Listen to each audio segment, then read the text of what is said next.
It's May 1st, 1994. The most beloved racing driver on the planet is leading a Grand Prix. Millions of people around the world are watching live on television. And then, in a single second, he's gone. No warning, no chance, just gone. But that's not even the most horrifying story on this list, because somewhere else on this list, a man is burning alive inside his car, screaming for help, while the race carries on around him and nobody stops. On this list, a 19-year-old kid runs across a live racetrack with a fire extinguisher and ends up killing a Formula One driver. On this list, a world champion dies before he ever gets to hold his trophy. And on this list, 16 human beings lose their lives on a single afternoon, and the race doesn't even stop. These are 7 of the most horrifying tragedies in Formula One history. The ones the sport rarely talks about. The ones buried in the archives. The ones that will genuinely make you question how this sport was ever allowed to exist.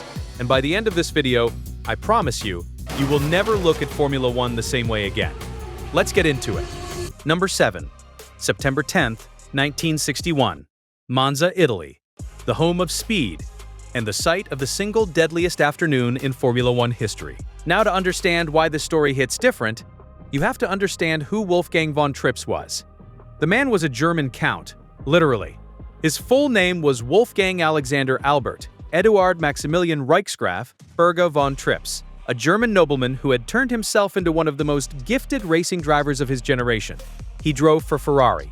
He had won 2 Grand Prix that season, and heading into the 1961 Italian Grand Prix at Monza, he was leading the World Drivers' Championship with 33 points, 3 points ahead of his own Ferrari teammate Phil Hill. He needed just a 3rd-place finish. That's it. 3rd place, and he would become the first ever German Formula One world champion. A nobleman. A Ferrari man. A champion in waiting. But here's what happened. On lap 2, not lap 20, not the final lap, lap 2, von Trips' Ferrari collided with the Lotus of a young Jim Clark. The car went airborne. It launched into the air, flipped, and crashed into a fence full of spectators who were standing trackside. Von Trips was ejected from the cockpit and killed instantly. And his car, tore through the crowd. 15 spectators were killed. 15 innocent people who had come to watch a race on a Sunday afternoon. A father, a son, a student, people who had no idea that when they woke up that morning, it would be the last day of their lives. Now, here is the part that I need you to really think about, because this is where it gets genuinely disturbing. They didn't stop the race. 16 people are dead at the side of the track, a world championship contender, and 15 spectators. And the race continued to the finish. They let it run. Phil Hill, von Trips' own teammate, crossed the line to win the race and clinch the world championship. He should have been celebrating the greatest moment of his career. Instead, he was told his best friend and teammate was dead. Phil Hill later said that this was the day racing stopped being fun for him.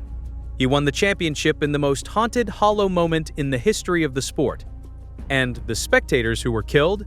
No real justice. No major overhaul. The sport largely moved on. And that is exactly why this story is on this list. Number 6. May 8th, 1982. Zolder, Belgium. And this one is personal in a way that most F1 stories just aren't.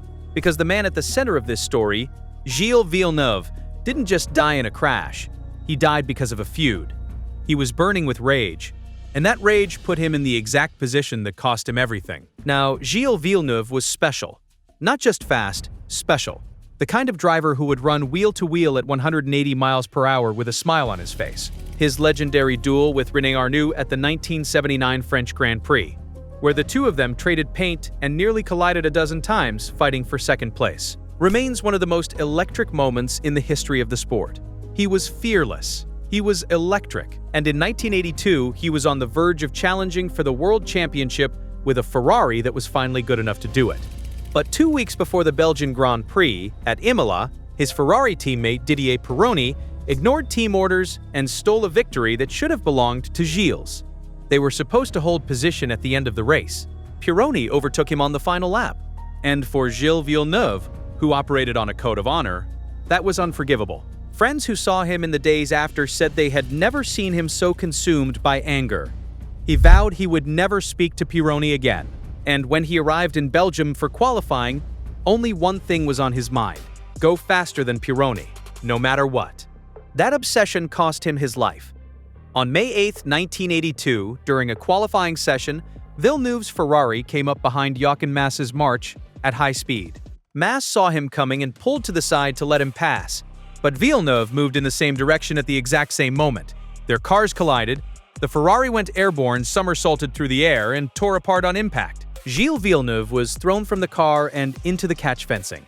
Other drivers stopped to pull him free.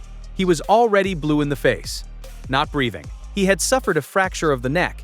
His wife, Joanne, flew from Monaco to Belgium to be at his side, and that evening she gave permission to switch off the life support machine.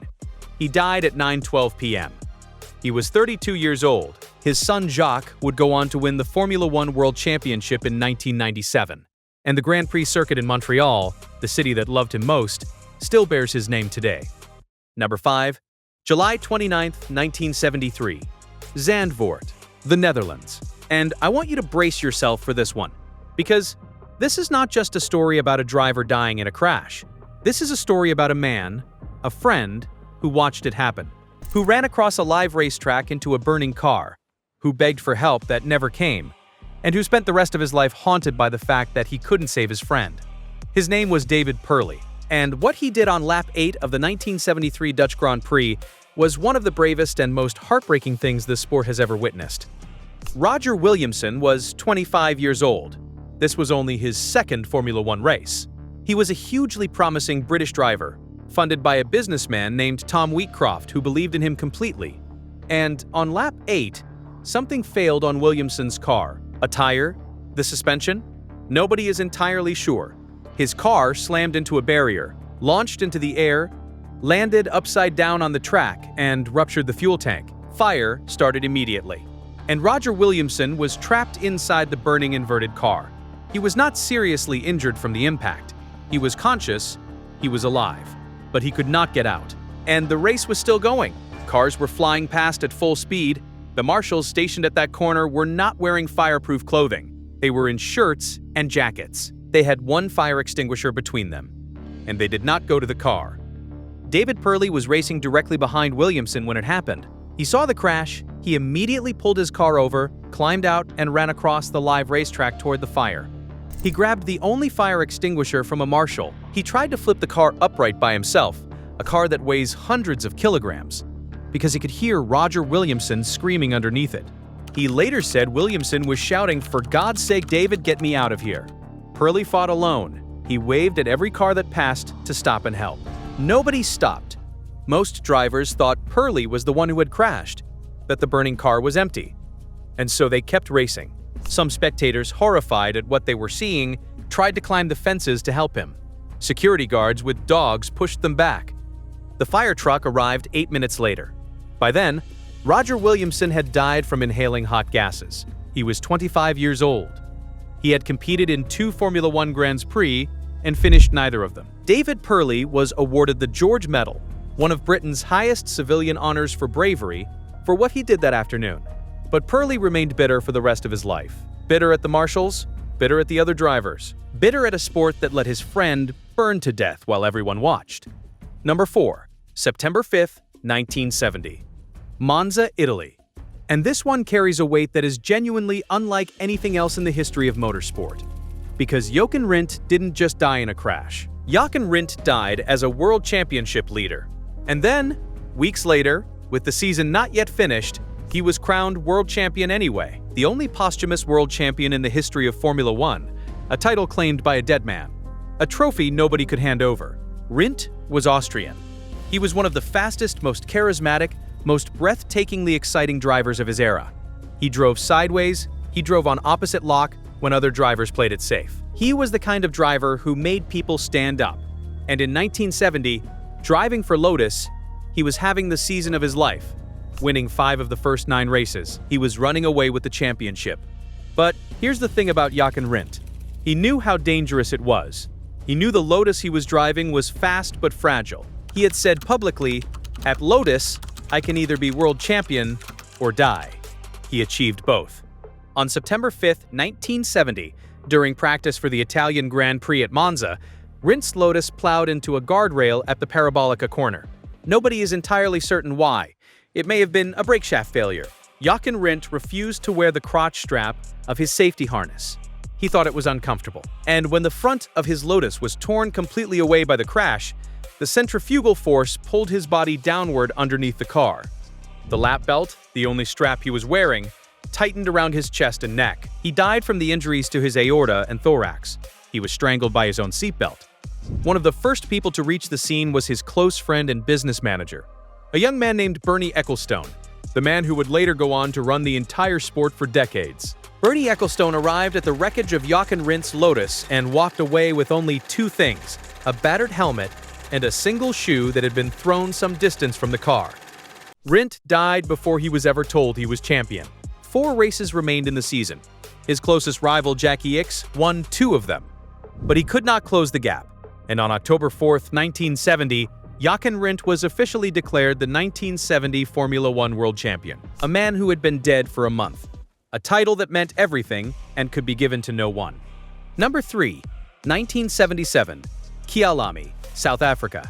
March 5th, and I need to set the scene for this one properly, because what happened at the 1977 South African Grand Prix is so specific, so brutal, so completely the result of a chain of impossible coincidences, that 50 years later, it still doesn't feel real. Tom Pryce was Welsh. He was 27 years old, and in 1977, he was one of the most exciting young talents in the entire sport. He had taken pole positions.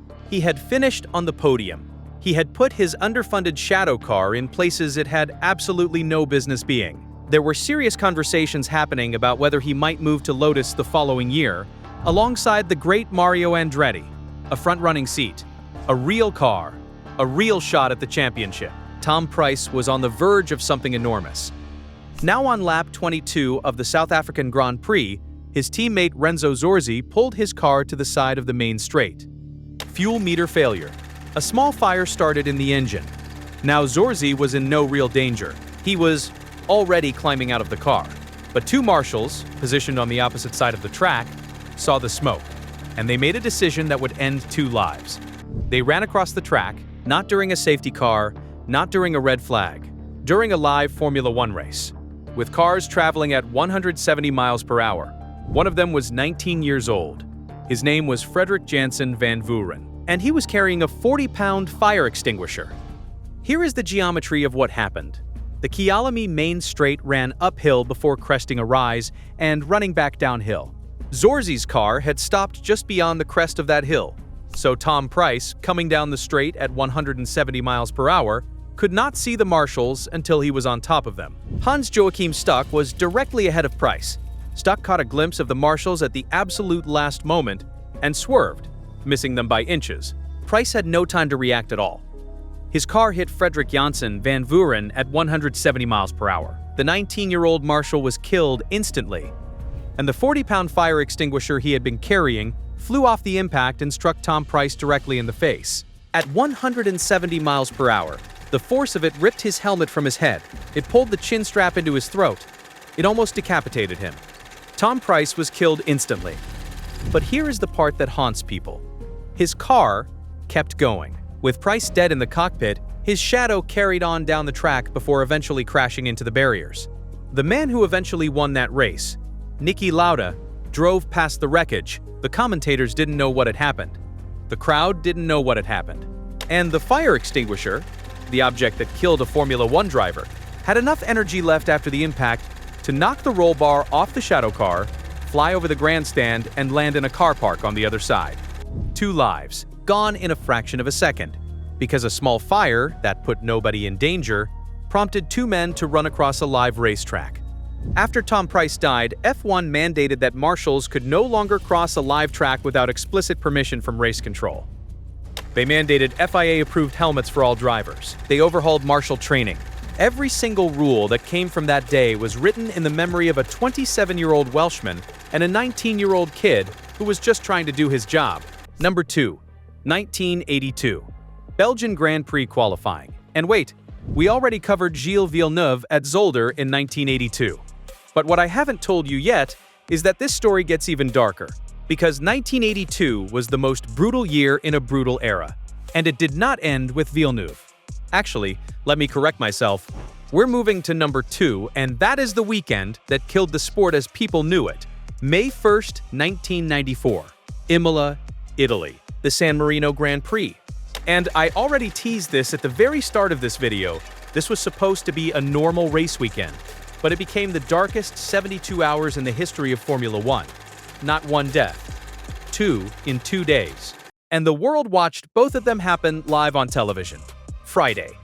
Rubens Barrichello, a young Brazilian driver and close friend of a certain 3-time world champion, crashed his car so heavily during practice that he was knocked unconscious and had to be airlifted from the circuit. He survived, but the weekend had already started sending signals.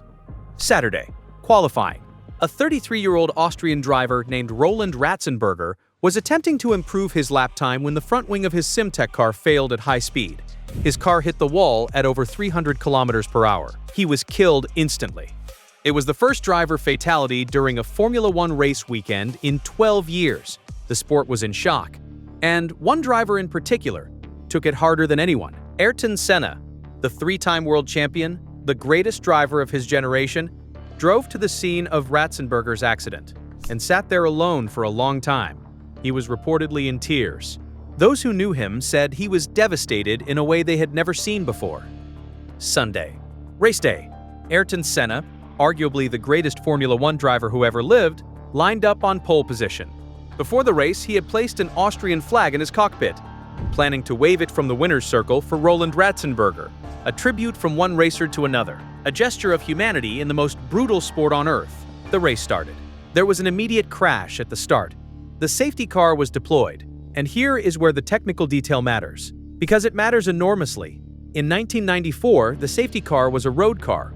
It drove slowly, and as the Formula One cars followed it around the track, their tires cooled. They lost grip. When the safety car came in and the race restarted on lap 6, those tires were cold and unpredictable. Senna was pushing hard to keep Michael Schumacher behind him. On lap 7, approaching the Tamburello corner at 190 miles per hour, his Williams FW16 refused to turn left. The car carried straight on. He braked hard, reducing speed to around 130 miles per hour, but there was not enough room between the road and the concrete wall to avoid the impact. A piece of the car's suspension punched through his helmet and into his skull. A detached tire struck the right side of his head. He was airlifted to a hospital in Bologna, and at 6:37 that evening, Ayrton Senna was pronounced dead. He was 34 years old. He had won 41 Grands Prix, 3 World Championships. He was the best driver most people in the sport had ever seen. And in the aftermath, Williams team boss Frank Williams, engineering director Patrick Head, and chief designer Adrian Newey were all charged with manslaughter over a modification to the steering column that investigators believed had failed under braking. It took years of legal battles before they were eventually acquitted. To this day, exactly what caused Ayrton Senna's car to leave the track at Tamburello has never been definitively proven. The greatest mystery in the history of Formula One, and the most devastating loss the sport has ever known. And that brings us to number 1. The story that I believe is the most horrifying on this entire list. Not because of who died, but because of how it happened, and because of what was done, and not done to prevent it. October 5th, 2014. Suzuka, Japan. Jules Bianchi. Jules Bianchi was 25 years old. He was a Ferrari junior driver, the man Ferrari were grooming as their future. Earlier that same season, he had scored the very first championship points in the history of his team, the Marussia team. At the Monaco Grand Prix, 9th place, 2 points. It meant everything to a small team fighting to survive. And the Ferrari bosses watching him knew this kid was going to be great. There was genuine belief in the paddock that by 2015, Jules Bianchi would be wearing red, that within 2 or 3 years he could be fighting for world championships. But on October 5th, 2014, Typhoon Fanfone was bearing down on Suzuka. The conditions were terrible. Torrential rain, fading light, almost zero visibility. Race control decided to start the race anyway. As the laps went on, the conditions worsened. On lap 42, German driver Adrian Sutil lost control of his car and left the track at turn 7. A recovery tractor was sent onto the circuit to remove the car. This is standard procedure. But on this night, in these conditions, it became a death sentence. 1 lap later, Jules Bianchi came through the same corner. He lost control, his car aquaplaned in the standing water, and left the track at roughly the same point Sutil had just crashed. The Marussia headed directly toward the recovery tractor. His car struck the underside of the crane at 76 miles per hour. The force was catastrophic. Jules Bianchi's helmet struck the sloping metal underside of the tractor with 254 Gs of force. He suffered a diffuse axonal brain injury, one of the most severe types of traumatic brain injury that exists. 90% of patients with this injury never regain consciousness. He never regained consciousness. Jules Bianchi was placed in a medically induced coma and transported to a hospital in Japan. Weeks passed, months passed. His family flew to Japan, stayed at his bedside, and waited. Ferrari, who had been planning to sign him, visited. His fellow drivers sent messages. The whole sport held its breath. And on July 17, 2015, 9 months after the crash, Jules Bianchi died in a hospital in Nice, France, surrounded by his family. He was 25 years old. He became the first Formula One driver to die from injuries sustained in a Grand Prix since Ayrton Senna in 1994. 21 years between the two deaths, and the sport had learned, or claimed to have learned, everything there was to learn in those 21 years. The FIA investigation found that the fail-safe system in Bianchi's car, which should have cut engine power when he left the track, was overridden by a technical fault in the brake-by-wire system. His family filed legal action against the FIA, the race organizers, and Formula One management. Through that legal process, they secured a series of safety improvements that became part of Jules Bianchi's legacy to the sport. The virtual safety car, the system that forces all drivers to slow down significantly during incidents, was introduced the following season because of what happened to Jules Bianchi. The number 17 was retired from Formula One permanently in his honor. No driver will ever wear that number again. And that is what this video is really about. Not just the crashes, not just the deaths, but what came after them. The hands, device, the halo, fireproof marshal uniforms, the virtual safety car, FIA-approved helmets, no live track crossings without race control permission. Every single one of those rules was written in the blood of someone on this list. 7 drivers and marshals who died so that the people racing today could do it in relative safety. The sport doesn't always want to talk about them. The broadcasts move on. The seasons roll forward.